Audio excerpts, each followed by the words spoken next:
বন্ধুরা, সুবচনের সাহিত্য সভায় আপনাদের স্বাগত জানাই। আজ আমি আপনাদের কাছে পড়ে শোনাবো ও হেনরির একটি প্রেমের গল্প, দ্য ট্রানজিয়েন্টস ইন আর্কাডিয়া। এই বইটি অনুবাদ করেছেন কমল গুপ্ত। তিনি গল্পটির নাম দিয়েছেন ক্ষণিকের অতিথি। ব্রডওয়েতে একটি বড় মাপের হোটেল আছে। হোটেলটি বিলাসবহুল এবং সমস্ত সুখ সুবিধায় পূর্ণ। এই হোটেলটির খবর গ্রীষ্মকালের সমস্ত উদ্যোগী পুরুষরাই রাখেন। সেখানে খাওয়ার দেশীয় ব্যবস্থা আছে, সবুজ গাছপালার সমারোহ আছে। যে কেউ তার চওড়া সিঁড়ি বা এলিভেটরে করে স্বপ্নের আমেজ নিতে নিতে পৌঁছে যাবেন সুদৃশ্য এবং সুসজ্জিত শীতল রুমে। সঙ্গে গাইডেরা তো আছেই। রান্নাঘরে এমন একজন রাঁধুনি আছে যার রান্নার তুলনা হয় না। ম্যানহাটানের জুলাই মাসে মরুভূমিতে এই মরুদ্যানের খবর অল্প লোকই জানে। পুরো মাসটায় দেখতে পাবেন হোটেলে স্বল্প সংখ্যক অতিথি।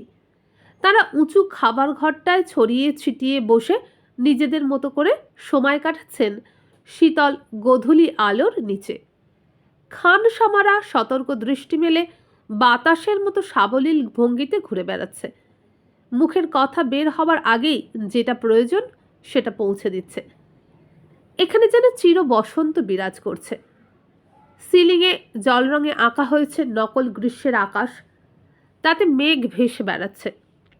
প্রকৃতির মেঘের মতো এই মেঘ সরে গিয়ে আমাদের কষ্ট দেয় না। দূর থেকে ব্রডওয়ের কলকোলাহল সেখানকার অতিথিদের কল্পনায় হয়ে ওঠে ঝর্ণার কুলকুল শব্দ।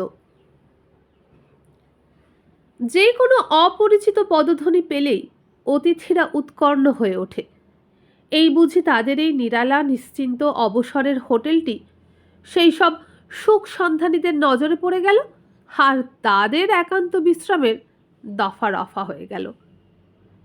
অল্প কয়েকজন অতিথি গ্রীষ্মকালে এই হোটেলে এসে অত্যন্ত সাবধানতার সঙ্গে নিজেদের লুকিয়ে রাখে আর মহা আনন্দে উপভোগ করে পর্বত ও সমুদ্র সৈকতে বসবাসের সব রকম আরাম, যা শিল্প কলা এবং বিজ্ঞান প্রযুক্তির কৌশলে তা এই হোটেলে সর্বদাই মজুদ থাকে। এই জুলাই মাসে এমন একজন অতিথি হয়ে হোটেলে হাজির হলেন, কার্ডে যার নাম লেখা ছিল মাদাম হ্যালোর ডি আর্ক বুম। মাদাম বুমের মতো অতিথি হোটেল লোটাসের প্রিয়।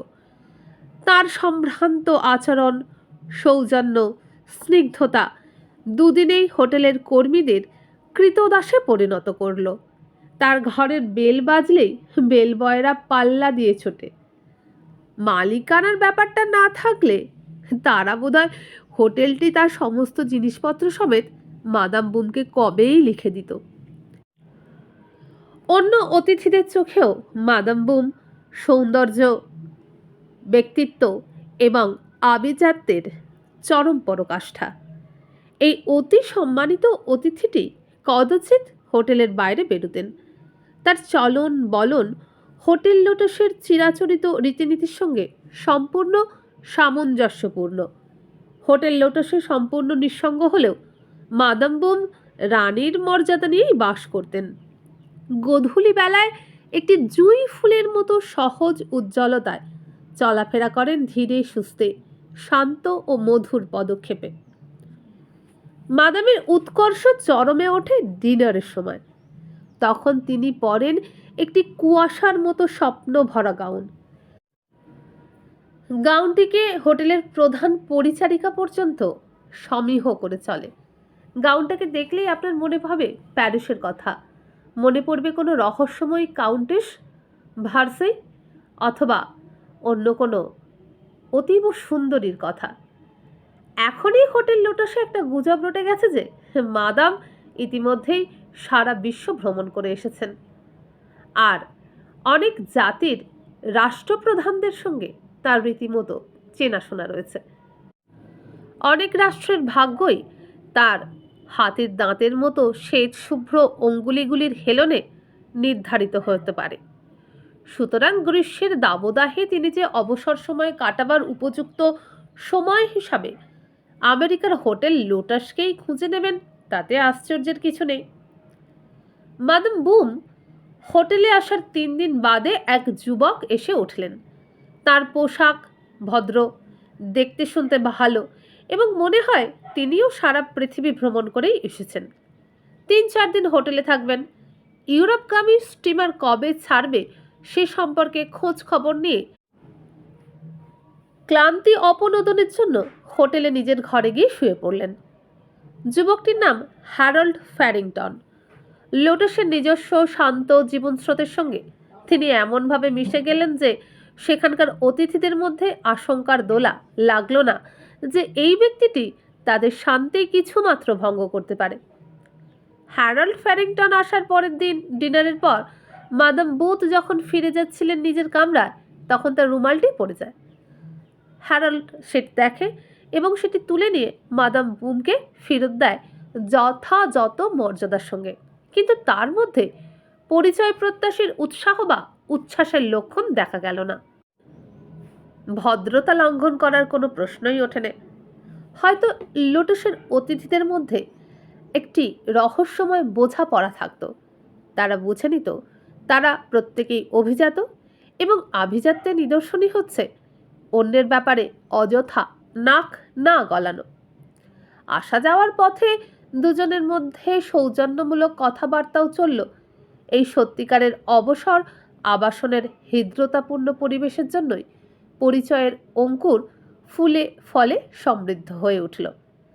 যে বারান্দায় করিডোর শেষ হয়েছে সেখানে অল্প কয়েক মিনিট দুজনে এসে দাঁড়ালেন, এবং তারপরে তো কথার বৃষ্টি শুরু হয়ে গেল। মিষ্টি হেসে মাদাম বুম বললেন, পুরনো আবাসে থাকতে থাকতে অনেকেই ক্লান্ত বোধ করে। হই হট্টগোল বা ধুলো ময়লাকে এড়াবার জন্য পাহাড়ে বা সমুদ্রের তীরে গিয়ে কি লাভ? ও দুটো সেখানেও গিয়ে পিছু ধাওয়া করে। ফ্যারিংটন দুঃখ করে বলল, সমুদ্রের ওপরেও তো অমার্জিত রুচির ফিলিশীয়রা পিছু নেবে। অত্যন্ত সংরক্ষিত স্টিমারগুলিও আজকাল খেয়া নৌকোর মতো হয়ে গেছে। ভগবান করুন গ্রীষ্মকালের ভ্রমণ পিপাসুরা যেন এই হোটেলের খোঁজ না পায়। মাদাম দীর্ঘশ্বাস ফেলে মিষ্টি হেসে বললেন, আশা করি 1 সপ্তাহ কালের জন্য আমাদের এই গোপন আস্তানাটা নিরাপদই থাকবে। কেউ এসে আমাদের প্রিয় লোটাসে হানা দিয়ে আমাদের শান্তি ভঙ্গ করবে না। গ্রীষ্মকালের পক্ষে এরকম আনন্দময় আর একটা জায়গার কথা জানি, সেটা হচ্ছে ইউরাল পর্বতমালায় অবস্থিত কাউন্ট পোলিনস্কির দুর্গটা। ফ্যারিংটন বলল, শুনেছি বাডেন বাডেন এবং কানেম নাকি এ মরশুমে প্রায় ফাঁকাই যাচ্ছে। বছরের পর বছর ধরে পুরনো গ্রীষ্ম আবাসগুলি সুনাম নষ্ট করছে নিজেদের। হয়তো আমাদের মতো আরও অনেকেই এই রকম শান্ত নীড় খুঁজে বের করেছে যেখানে ভ্রমণ পিপাসুরা দলে দলে এসে ভিড় করে না। মাদাম বুথ বললেন, আমি তো স্থির করেই ফেলেছি, এই মনোরম বিশ্রাম সুখটি আরও 3টি দিন ভোগ করব। সোমবারে সেড্রিক জাহাজ এখান থেকে যাত্রা করবে, আমিও তার যাত্রী হব। ফ্যারিংটন জানালো, আমিও সোমবারেই যাব, কিন্তু বিদেশে যাব না। মাদাম বুম কাঁধ ঝাঁকালেন, বললেন, যত মনোহরিণই হোক, এখানে তো আর চিরকাল থাকতে পারবো না। 1 মাসের বেশি হয়ে গেল এই হোটেলে, কিন্তু আর না, এবার তো আমায় ফিরতে হবে। হোটেল লোটাসের এই দিনগুলি আমি কোনো দিন ভুলব না। ফ্যারিংটন বলল, আমিও ভুলব না। 3 দিন পরে রবিবারের সন্ধ্যায় দুজনে এসে সেই একই বারান্দায় ছোট টেবিল নিয়ে বসলেন। এক পরিচারক বরফ ও ছোট্ট গ্লাসে মিষ্টি মদ এনে দিল। মাদাম প্রতিদিনের ডিনারে যে গাউনটা পরেন সেটি পরেছিলেন। তাকে বেশ চিন্তিত দেখাচ্ছিল। আইসক্রিম শেষ করে ছোট্ট শিকল লাগানো টাকার থলি থেকে একটি ডলার বের করলেন। স্মিত হেসে বললেন, মিস্টার ফ্যারিংটন, আমি আপনাকে কিছু বলতে চাই। আমি ফিরে যাচ্ছি কাল সকালে, প্রাতরাশ শেষ করার আগেই। আমাকে কাজে যেতে হবে। ক্যাশির স্যাময় স্টোরে হোশিয়ারি কাউন্টারে আমি বসি, মেয়েদের জামা কাপড় বিক্রি করি। কাল সকাল 8টাতে আমার ছুটি শেষ। পরের শনিবার বেতন নেওয়া পাওয়া অবধি এই $1 আমার সম্বল। আপনি সত্যিকারের একজন ভদ্রলোক। আমাকে আপনি ভালো চোখেও দেখেছেন, তাই চলে যাওয়ার আগে আপনাকে কথাটা বলে গেলাম। আমি কোনো ধনী ঘরের মহিলা নই। আমি একটা নিতান্ত সাধারণ মহিলা। একটা বছর ধরে আমি বেতনের টাকা থেকে কিছু জমিয়েছি শুধু এই ছুটি কাটাবার জন্য। আর যদি সুযোগ না পাই, তাই একজন সম্ভ্রান্ত মহিলার মতোই 1 সপ্তাহ কাটাতে চেয়েছিলাম এখানে। চেয়েছিলাম প্রতিদিন সকালবেলা উঠেই কাজে না দৌড়ে আমি রানীর মতো বাঁচব 1 সপ্তাহ। ধনী মানুষের মতো যখন যা চাই ঘন্টা বাজিয়ে পরিচারককে ডেকে বলবো, পরিচর্যা ভোগ করব। সে কাজটা আমি যথাযথভাবেই করেছি। জীবনের সবচাইতে সুখের দিনগুলো স্বপ্নের মতো কেটেছে আমার এই লোটাস হোটেলে। আমি ফিরে যাচ্ছি আবার একটা বছরের জন্য সেই কাজের জগতে। আর আমার সেই ছোট্ট শোবার ঘর নিয়েই আমাকে আরও একটা বছর সন্তুষ্ট থাকতে হবে। মিস্টার ফ্যারিংটন, আমাকে আপনার ভালো লেগেছে। আমি বুঝেছি, আমারও আপনাকে ভালো লেগেছে, কিন্তু এই মুহূর্ত পর্যন্ত আপনাকে না ঠকিয়ে পারিনি। কারণ আমার কাছে তো এই হোটেলের সমস্ত কিছুই ছিল রূপকথার মতো। আমি ইউরোপে যাবার কথা বলেছি আপনাকে, এবং অন্যান্য যে দেশের কথা বলেছি সবই আমার বই পড়ে অর্জন করা বিদ্যা। ভুলেও ভাববেন না আমি কোনো অভিজাত মহিলা। এই যে পোশাকটা আমি পরে আছি, পরবার মতোই একটাই, কিস্তিতে কিনেছি, ও ডাউন গ্র্যান্ড লিভিনস্কি থেকে। দাম $75। আমি নগদ দিয়েছি মাত্র $10, আর প্রতি সপ্তাহে $1 করে দিতে হবে। হ্যাঁ, আর একটা কথা, আমার নাম বমি সিভিটার, মাদাম বুম নয়। আমার প্রতি যেটুকু মনোযোগ দিয়েছেন সেজন্য ধন্যবাদ। এই যে $1টা ফিরিয়ে নিয়ে যাচ্ছি, কাল সকালে এটা দিয়েই আমার কিস্তিটা শোধ করব। আমি আশা করি এবার আমি যেতে পারি। ফ্যারিংটন যখন লোটাসে বসে তার মনোহারিণী অতিথির কথা শুনছিলেন, তখন হ্যারিংটনের মুখের একটা রেখাও কাঁপেনি। বলা শেষ হলে ধীরে সুস্থে পকেট থেকে একটা চেক বই বার করে ফাঁকা পাতায় কি যেন লিখে ফেলল হ্যারিংটন খসখস করে। তারপর পাতাটা মাদামকে দিয়ে $1টা তুলে নিল। মুখে বলল, আমাকেও কাল সকালেই কাজে যোগ দিতে হবে, অতএব আমার কথাও বলে নেওয়া ভালো। এই যে আপনি যে কিস্তি দিচ্ছেন সপ্তাহে সপ্তাহে, এইটাই সেই কিস্তির রসিদ। 3 বছর ধরে আমি ডাউড অ্যান্ড লেভিনস্কির পক্ষে কিস্তির টাকা সংগ্রহ করে বেড়াই। এটাই আমার চাকরি। আমরা দুজনে একই রকম চিন্তাভাবনা নিয়ে ছুটি কাটাতে এসেছি। খুবই মজার ব্যাপার, তাই না? সবসময় ভালো হোটেলেই আমি ছুটি কাটাতে চাই, তাই সপ্তাহে পাওয়া $20 থেকে আমি কিছু কিছু করে জমিয়ে রাখি। এরপরেও তাই করব। আচ্ছা বমি, শনিবার রাতে বোটে করে পার্ক কোনিতে এক চক্কর ঘুরে আসতে আপনার মতামতটা কি বলুন তো? আপত্তি আছে কোনো? নকল মাদাম হেলো ডি আর্কবুমের মুখটা ঝলমল করে উঠল। হো মিস্টার ফ্যারিংটন, আমি বাজি রেখে বলছি, অবশ্যই যাব। শনিবার বেলা 12টায় দোকান বন্ধ হয়। আমি তো মনে করি একটা সপ্তাহ ভিড়ের মধ্যে কাটাতে হলেও কোনি আমাদের মনের মতোই হবে।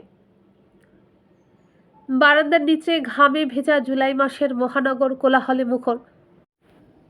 হোটেল লোটাসের ভিতরে শীতল ছায়ার রাজত্বে মাদাম ও তার সঙ্গীর সেবায় দাঁড়িয়ে এক উৎসুক পরিচারক। এলিভেটরের দরজায় মিস্টার ফ্যারিংটন আর মাদাম শেষ বারের মতো দেখা করে যে যার ওপরের ঘরে চলে গেলেন।